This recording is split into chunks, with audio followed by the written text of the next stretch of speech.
Tout comme chez vous, le roi de l'ameublement dans la ville capitale. Pour vos besoins en meubles luxueux de bureaux, de salles de conférences, de jardins, de terrasses, de salons, de chambres, etc. Plus de soucis. Rapprochez-vous de l'établissement Tout comme chez vous et la solution est tout trouvée. Tout comme chez vous est situé à Tokota Davo, à 150 mètres environ de la pharmacie Davo 2 en allant vers le carrefour Renvier. Tout comme chez vous, c'est aussi à la place de l'unité d'Akonamboué. Contact 97 33 25 43 66 21 0022. Tout comme chez vous, venez à nous pour donner du goût à votre intimité.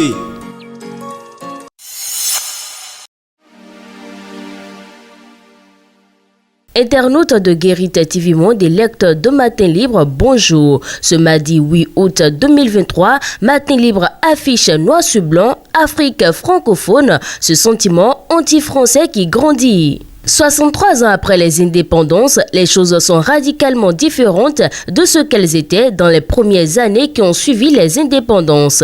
Tout calcul fait, on peut dire qu'en ce laps de temps, c'est deux générations d'Africains et de Français qui se sont succédés. Ce sont donc mathématiquement deux façons de voir les relations qui devraient s'être renouvelées. Or, du côté français, malgré les discours mielleux, on affiche toujours cette attitude paternaliste, un tantinet infantilisant sur tout ce qui concerne l'Afrique. Hélas, 63 ans plus tard, l'Afrique francophone demeure pour les dirigeants de la France d'hier et d'aujourd'hui une cour de récréation. Ce qui explique qu'alors qu'elle devrait s'affirmer comme solidaire des problématiques africaines francophones, elle, dans une forme de nombrilisme suranné, ne voit que les avantages qu'elle peut tirer de chaque situation. À l'époque, un dirigeant français, le général de Gaulle, avait dit « La France n'a pas d'amis, elle n'a que des intérêts ». On comprend donc qu'à travers les années de 60 à ce jour, pourquoi elle fait et défait plus d'un régime, sacrifiant des générations entières d'Africains aux mains de dictateurs de tous acabits assoiffés de sang et ayant des comptes offshore et des résidences en France.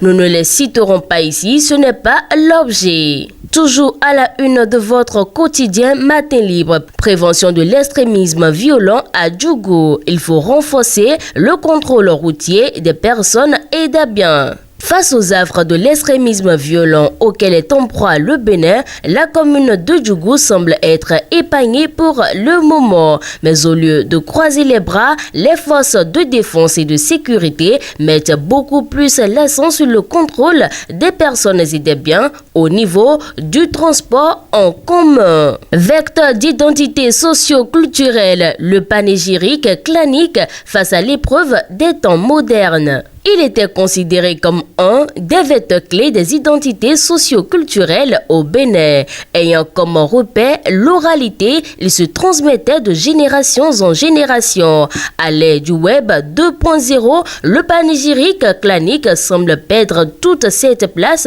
dans les habitudes à Cotonou et environ.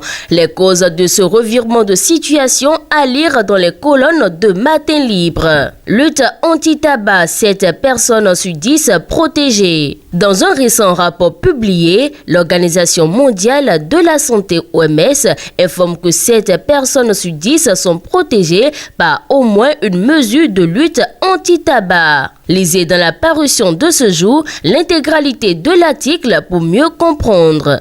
Et pour finir à présent, arbitre de ligue et délégué technique de handball, 7 jours de formation pour être plus aguerri et outillé. La phase 2 du projet sport au féminin du Fonds de solidarité pour les projets innovants de l'ambassade de France en collaboration avec le ministère des Sports se poursuit au niveau de la Fédération béninoise de handball. 12 paires d'arbitres dames et 24 délégués techniques de handball sont en formation pour être plus aguerris et outillés. La cérémonie d'ouverture a eu lieu lundi 7 août 2023 à la maison de handball à Cotonou. Fidèles internautes de Guérite TV Monde, c'en est la fin de la présentation du contenu de la une de votre quotidien de Batito en sa parution du mardi 8 août 2023. Merci de nous avoir suivis et à demain.